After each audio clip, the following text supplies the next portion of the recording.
नमस्कार, news call 24 पर आपका बहुत बहुत स्वागत है।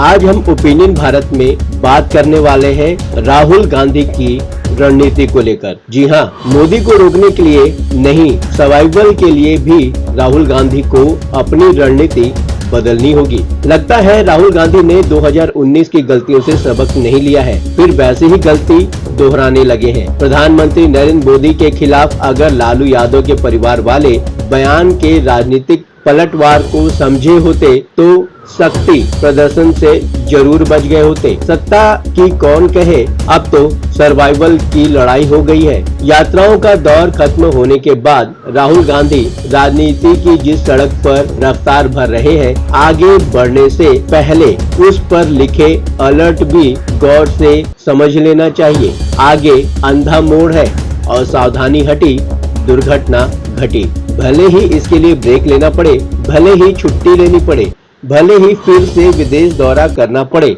लेकिन राहुल गांधी को मंजिल के रास्ते में किसी ढाबे पर थोड़ी देर ठहर कर आगे के प्लान पर फिर से विचार करना चाहिए। चुनाव प्रचार के बीच पहले भी राहुल गांधी की रास्ते में रुककर जलपान करने की तस्वीरें आती रही हैं। राहुल गांधी के राजा की शक्ति से लड़ाई वाली बात भले ही तेज रफ्तार में हुआ एक हादसा हो, लेकिन उसका हश्र भी लालू यादव के परिवार वाले बयान जैसा हुआ है। न्याय यात्रा के मंच से राहुल गांधी ने जो सियासी बयार बहाने की कोशिश की थी, प्रधानमंत्री नरेंद्र मोदी ने अपने हिसाब से लपक लिया और वहां का रुख बदलने की कोशिश में जुट गए हैं। मोदी पर निजी हमला मतलब बीजेपी का फायदा। हाल ही की बात है, प्रधानमंत्री नरेंद्र मोदी ने जिस तरह 2019 के चुनाव में कांग्रेस नेता राहुल गांधी के चौकीदार चोर है स्लोगन को न्यूट्रलाइज कर दिया था, आरजेडी नेता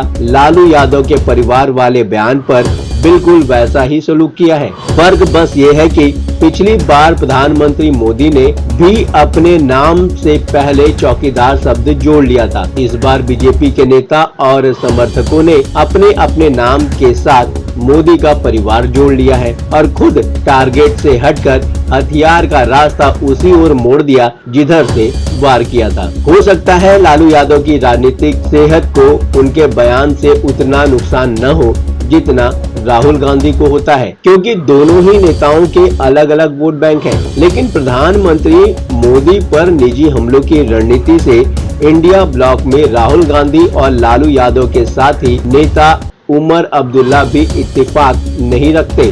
लालू यादव के बयान पर 2019 में आम चुनाव की याद दिलाते हुए नेशनल कांग्रेस के नेता उमर अब्दुल्ला ने चौकीदार चोर है के नारे का हवाला देते हुए समझाया कि कैसे विपक्ष को ही दांव उल्टा पड़ गया। उमर अब्दुल्ला कहते हैं, मैं कभी भी ऐसे नारों के पक्ष में नहीं था और ना ही इनसे कोई फायदा होता है। जब हम ऐसे नारे लगाते हैं तो इसका उल्टा असर होता है, हमें ही नुकसान होता है। उमर अब्दुल्ला की राय माने तो वोटर को नारों से मतलब नहीं होता। कहते हैं वो जानना चाहते हैं आज उसके सामने जो समस्याएं हैं उनका समाधान कैसे किया जाए। रोजगार, किसी संकट से निपटने के तरीके के बारे में जानना चाहते हैं। किसी का परिवार है या नहीं, इस बारे में नहीं जानना चाहते। मोदी पर निजी हमले से होने वाले नुकसान को लेकर कांग्रेस के नेता ही राहुल गांधी को अलर्ट कर चुके हैं, लेकिन वो मानने को तैयार नहीं है। कहां विपक्ष आक्रामक होकर बीजेपी और मोदी को घेरने की कोशिश करता है और कहां सेल्फ गोल के बाद बचाव की मुद्रा में आना पड़ रहा है।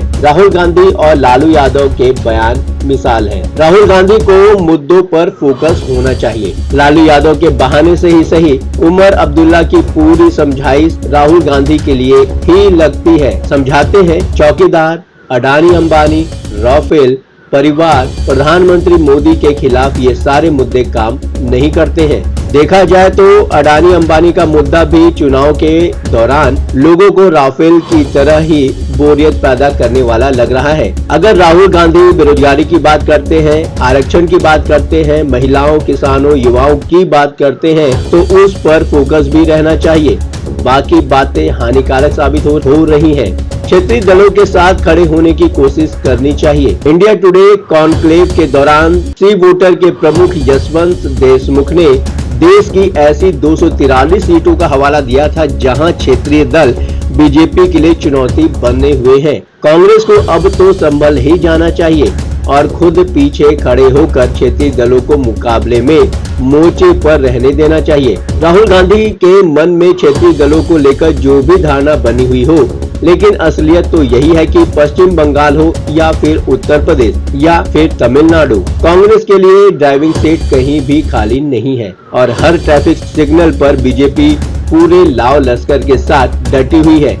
एक भी रेड लाइट जम किया तो खैर नहीं। राहुल गांधी को अब अपनी रणनीति बदलनी होगी। अगर वास्तव में राहुल गांधी को मोदी और बीजेपी से वास्तव में मुकाबला करना है तो पूरी स्ट्रैटेजी बदलनी होगी। भाषण लिखने वाले से लेकर सलाहकारों तक और खुद भी अनावश्यक मुद्दे उठाने से बचना होगा, वरना ये हाल रहा तो सत्ता हासिल करना तो दूर, अस्तित्व तो बचाना मुश्किल हो सकता है। राहुल गांधी को ऐसे काम पर फोकस करना चाहिए जिससे लोगों के मन में उम्मीद बंधे। जैसे 5 न्याय में कुछ चीजें ऐसी जरूर है, इसलिए जितना भी संभव हो सके राहुल गांधी और उनकी टीम को अपनी बात लोगों तक हर हाल में पहुंचाने की कोशिश करनी चाहिए। एक काम तो राहुल गांधी को तत्काल प्रभाव से कर ही लेना चाहिए। स्पीच राइटर और सलाहकार हर हाल में बदल लेने चाहिए। भला ऐसे स्पीच राइटर और सलाहकारों का क्या फायदा जो हर मुद्दे पर अपने नेता को चक्रव्यूह में फंसा देते हो।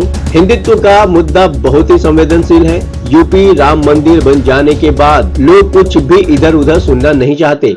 ऐसे में राहुल गांधी को सोच समझकर बोलना चाहिए, वो भी तब जब पहले से ही सनातन के मुद्दे पर बवाल मचा हो। हो सकता है आरएसएस, बीजेपी और मोदी को लेकर मन में खींच भर गई हो, लेकिन भावनाओं पर काबू पाने के प्रयास तो होने चाहिए। राजनीतिक लड़ाई लड़ने के लिए अपनी भावनाओं पर काबू कर वोटर की भावनाओं को समझने की कोशिश करनी चाहिए और उसी हिसाब से आगे बढ़ने का प्रयास होना चाहिए। प्रधानमंत्री मोदी को टारगेट करना तो छोड़ना ही होगा। राहुल गांधी चाहे तो ये टास्क अपने हिसाब से कुछ निडर नेताओं को दे सकते हैं, जैसे प्रवक्ता टीवी पर होने वाली बहसों और मीडिया के सामने आकर पार्टी का बचाव करते हैं। राहुल गांधी को एक ऐसी टीम बनानी चाहिए जो घूम घूम कर उनके मन की बात करे और इसके लिए दिग्विजय सिंह जैसे पुरानी साथी या नए दौर में सुप्रिया सिंह जैसी नेता को आजमाने की कोशिश करनी चाहिए। लोकप्रिय नेता का मुकाबला लोगों का भरोसा जीतकर ही किया जा सकता है। लोकप्रियता का असर ये होता है कि लोग अपने नेता की हर बात पर आंख मूंद कर यकीन कर लेते हैं और जिससे भरोसा उठ जाता है उसकी गंभीर बातों पर भी ध्यान नहीं देते। मोदी और राहुल गांधी में फिलहाल यही फर्क है। आपको क्या लगता है, वाकई राहुल गांधी को चुनाव जीतने के लिए चाहे 2024 का हो या आगे आने वाले कोई भी चुनाव, उनको अपनी रणनीति तो बदलनी होगी। आप अपने विचार को कमेंट के माध्यम से हम तक पहुंचा सकते हैं। अभी तक आपने हमारे इस चैनल को सब्सक्राइब नहीं किया है तो कृपया इस चैनल को सब्सक्राइब करें, फॉलो करें और नोटिफिकेशन में जाकर ऑल का ऑप्शन दबाना बिल्कुल न भूलें। नमस्कार।